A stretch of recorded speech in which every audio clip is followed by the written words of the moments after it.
मंच पर उपस्थित भारतीय जनता पार्टी के प्रदेश के अध्यक्ष डॉक्टर संजय जायसवाल जी,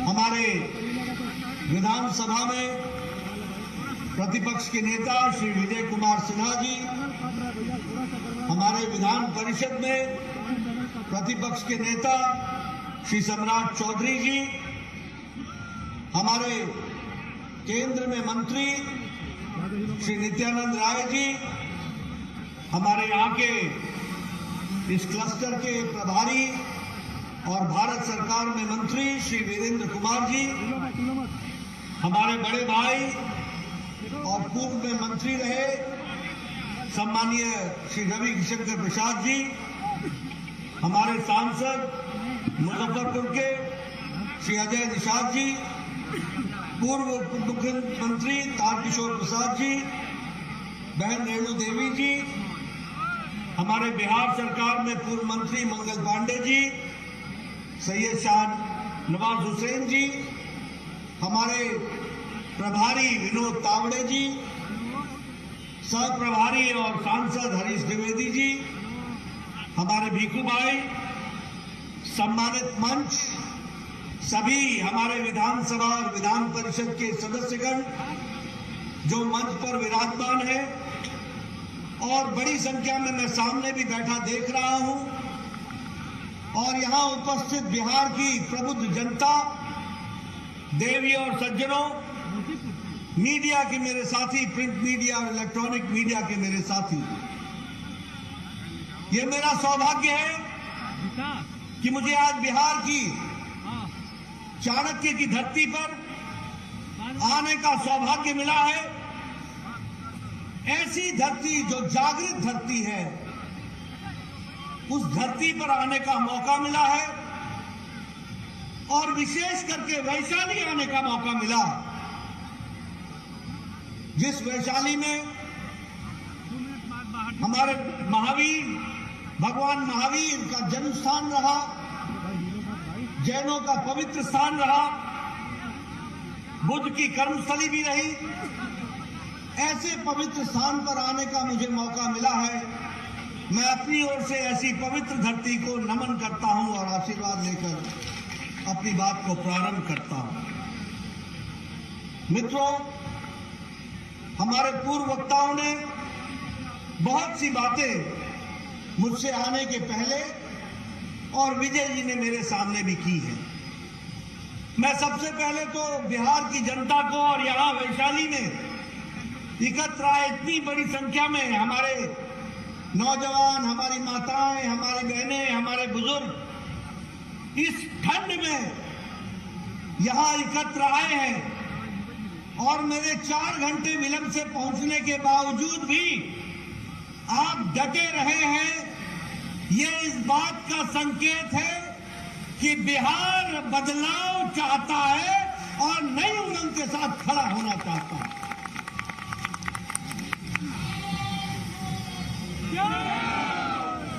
आपके इस ठंडक में, इस गर्मी के साथ, इस गर्मजोशी के साथ यहां उपस्थित होना इस बात का सूचक है, इस बात को इशारा करता है कि आप सब लोगों ने वर्तमान व्यवस्था को उखाड़ के फेंकने का और विशुद्ध भारतीय जनता पार्टी के कमल के निशान का आह्वान करने का अपने संकल्प ले लिया,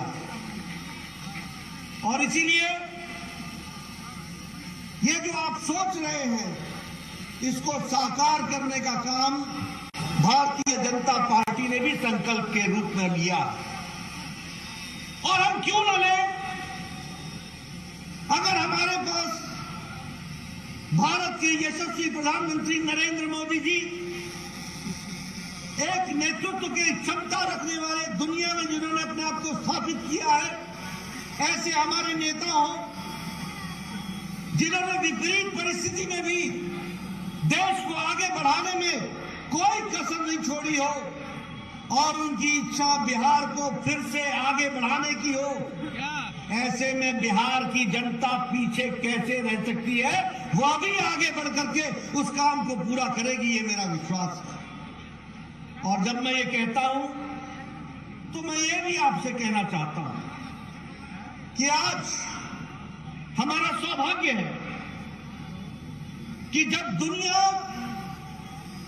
विभिन्न संकटों से गुजर रही है, फिर चाहे वो कोरोना की मार हो, फिर चाहे वो यूक्रेन का युद्ध हो, फिर चाहे वो सप्लाई चेन की मुसीबत हो, फिर चाहे वो महंगाई का विषय हो, जब सारी दुनिया जूझ रही है तो मैं बड़े गौरव के साथ और फख्र के साथ ये कह सकता हूं कि इन विपरीत परिस्थिति में भी भारत को आगे बढ़ाने का काम किया है तो भारत के यशस्वी प्रधानमंत्री नरेंद्र मोदी जी ने किया। और मैं फिर कहने के लिए नहीं कह रहा हूं, आप सब लोग यहां पर खड़े हैं, बैठे हैं, बड़े नजदीक नजदीक हैं, किसी ने भी चेहरे पर मास्क नहीं पहना है। हालांकि हिदायत दी गई है कि मास्क पहनो, पर आप नजदीक नजदीक खड़े हैं। यह इसलिए संभव हो पाया है कि भारत के यशस्वी प्रधानमंत्री ने 133 करोड़ की जनता को 220 करोड़ टीकाकरण करके डबल डोज देकर के आपको सुरक्षा कवच पहनाया है। आप चीन की हालत देख लीजिए, टेलीविजन पर आपको आए दिन दिख रहा है। अमेरिका में टीकाकरण पूरा नहीं हुआ है, यूरोप में टीकाकरण पूरा नहीं हुआ है, अभी भी वहां के देश टीकाकरण के विषय को लेकर के जूझ रहे हैं। लेकिन यह हमारा देश है, मोदी जी के नेतृत्व में आज 220 करोड़ डबल डोज और बूस्टर डोज लेकर के तैयार है कोरोना से दो हाथ करने को। अगर मैं बात करूं तो एक समय था, मैं पूर्व में स्वास्थ्य मंत्री भी रहा हूं, इस देश में 25 साल लग गए टेटनस की दवा को आने में, इस देश में 28 साल लग गए ट्यूबरक्लोसिस की दवा को आने में, इस देश में 30 साल लग गए, इस देश में 25 से 30 साल पल्स पोलियो के 2 बूंद को पहुंचने में लग गए, इस देश में 100 साल लग गए जापानी बुखार की दवा को पहुंचने में। 1906 में जापान में दवा बन गई थी और भारत में गोरखपुर में, जहां से हरीश द्विवेदी आते हैं, यह दवा 2006 में पहुंची जब योगी जी वहां के सांसद हुआ करते थे। 100 साल, 100 इयर्स। लेकिन 2020 के जनवरी में कोरोना आया, 2020 के अप्रैल में मोदी जी ने टास्क फोर्स बैठाया और भारत सरकार की तरफ से साइंटिस्टों को प्रोत्साहित किया गया, कंपनियों को प्रोत्साहित किया गया और 9 महीने के अंदर एक नहीं 2 वैक्सीन बना करके भारत खड़ा हो गया। ये बात भी हमको याद रखनी चाहिए। और आज हम 100 देशों को वैक्सीन मैत्री में वैक्सीन दे चुके हैं, 48 देशों को हम मुफ्त दे चुके हैं, 1.5 करोड़ डोज हम मुफ्त दे चुके हैं। यह भारत का एक आत्मनिर्भर का परिचय है जिसको हमको समझना चाहिए। इसलिए विकास की अगर हम बात करें, देश को आत्मनिर्भर होने की बात करें, तो नए नए आयाम हम लोगों ने स्थापित किए। अभी ये यूक्रेन का युद्ध हुआ, कौन सा ऐसा देश है जो अपने नागरिकों को वापस लाया हो? कौन सा ऐसा देश है? क्या अमेरिका लेकर के आया था? क्या ऑस्ट्रेलिया लेकर के आया? क्या हमारे पाकिस्तान के लोग लेकर के आए? क्या बांग्लादेश के लोग लेकर के आए? क्या श्रीलंका के लोग लेकर के आए? लेकिन भारत के यशस्वी प्रधानमंत्री ने एक समय में पुतिन से बात की, एक समय में ज़ेलेंस्की से बात की, यूक्रेन का युद्ध रुकवाया और 32,000 छात्र सुरक्षा के साथ वापस भारत पहुंचाया। ये भारत का बदल की तस्वीर, 32,000। और एक बात और सुन लीजिए कि हमारे देश का तिरंगा झंडा लेकर के दूसरे देश के विद्यार्थी भी, वो भी सुरक्षित भारत पहुंच गए। यह भी कमाल की बात है। अगर मैं बात करूं आज 200 साल राज किया हमको ब्रिटेन ने, ब्रिटानिया ने हमको 200 साल राज किया। आज इस आर्थिक मंदी में भी भारत ने ब्रिटानिया को पछाड़ करके दुनिया की हम 5वें नंबर की अर्थव्यवस्था बन गए। दुनिया के हम 5वें नंबर की अर्थव्यवस्था। मैं आपको बताना चाहता हूं, 8 साल पहले 92%, यहां रविशंकर जी बैठे, हमारे पूर्व आईटी मंत्री हैं, जब ये मंत्री बने थे तो 92%, 92% मोबाइल दुनिया से भारत को आता था। 92%। आज 97% भारत मैन्युफैक्चर कर रहा है मोबाइल और दुनिया को दे रहा है। मैं ठीक बोल रहा हूं रविशंकर जी? 97% दुनिया को मोबाइल दे रहा है। सारी मैन्युफैक्चरिंग यहां हो रही है। स्टील में हम, इस्पात में हम दूसरे नंबर के मैन्युफैक्चरर हो गए, दूसरे नंबर के। अगर हम बात करें केमिकल्स में तो हमारा एक्सपोर्ट 6 गुना बढ़ गया। इलेक्ट्रॉनिक्स में हमारा एक्सपोर्ट, हमारा निर्यात 7 गुना बढ़ गया। अगर हम बात करें दवाइयों की तो दुनिया के प्रगतिशील देशों की फार्मेसी भारत बन गई है और दुनिया को सस्ती दवा देने का काम भारत ने पकड़ा है। ये आत्मनिर्भर भारत खड़ा हो गया और ये सब मोदी जी के नेतृत्व में हुआ है। लेकिन हम यही नहीं रुके हैं। मैं यहां वैशाली में आया हूं। बताइए आपको गैस का कनेक्शन मिला है कि नहीं मिला है? बताइए बहने, आपको गैस का कनेक्शन मिला है कि नहीं मिला है? मैं तो गांव से आता हूं, मैंने तो देखा है कैसे बहनें सुबह सुबह उठ करके लकड़ी इकट्ठा करती थी और लकड़ी इकट्ठा करके चूल्हा जलाती थी। और आपके यहां गोईठा बनाया जाता था, उसको थापा जाता था। क्या बोलते हैं? थापना ही बोलते हैं, थापना ही ना। गोईठा थापा जाता था, धूप में सुखाया जाता था, उससे चूल्हा जलाया जाता था और तब जाकर के धुएं के बीच में 1 कप चाय बना करके बहनें अपने पति देव को दिया करती थी। आजकल 11 करोड़ बहनें हैं, लाइटर से, टक से गैस का चूल्हा जलाती हैं और 15 मिनट में चाय पिलाती हैं और 1 घंटे में भोजन खिला करके पति देव को विदा कर देती है, जाओ काम पर जाओ। ये महिला सशक्तिकरण हुआ।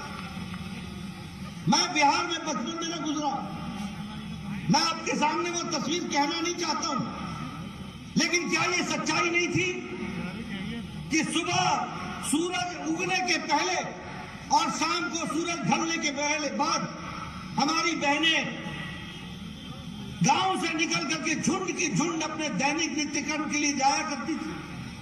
क्या ये तस्वीर नहीं देखी? जब मोदी जी ने कहा स्वच्छता अभियान, तो लाल किले पर जब ये बात कही तो उनका मजाक बनाया गया। कहा कि भारत का प्रधानमंत्री शौचालय की बात कर रहा है, वो भी लाल किले से।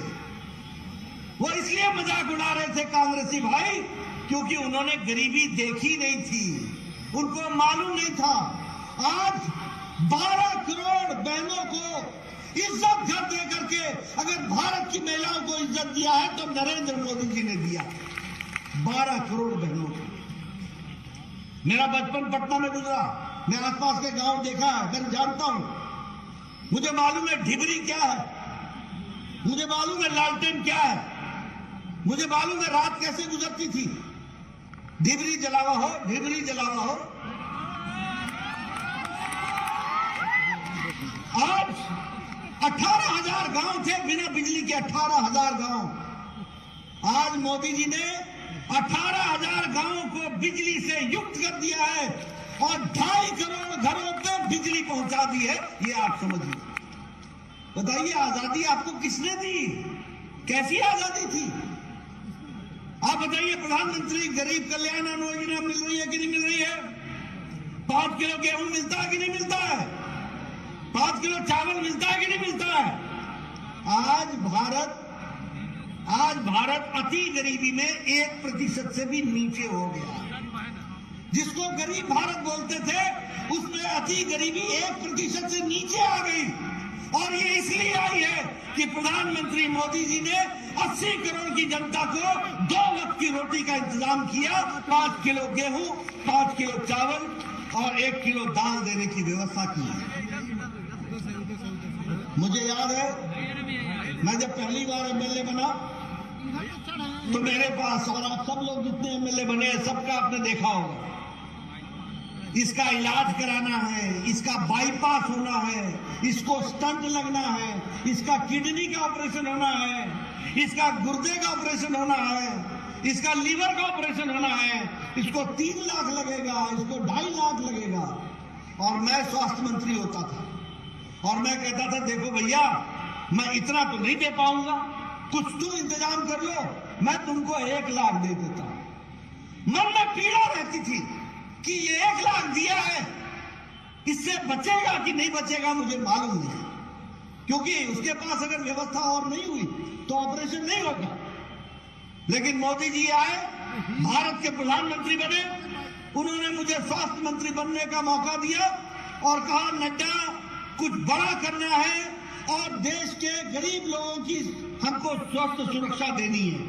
आपको जानकर खुशी होगी कि मोदी जी ने आयुष्मान भारत में 10 करोड़ 74 लाख परिवार, यानी 50 करोड़ लोग, और 50 करोड़ लोग का मतलब होता है सारी अमेरिका की जनसंख्या, सारी मेक्सिको की जनसंख्या, सारी कनाडा की जनसंख्या और आधी यूरोप की जनसंख्या जोड़ लो तो भारत का आयुष्मान भारत बनता है। इस बात को समझना चाहिए।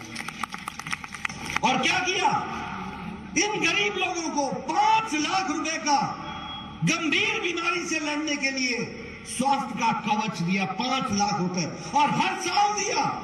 अगर 2022 में आपका 5 लाख खर्च हो गया तो 2023 की जनवरी को मोदी जी फिर से आपके लिए 5 लाख रुपए लेकर के तैयार हैं कि अगर कोई गंभीर बीमारी होती है तो आपका इलाज होगा।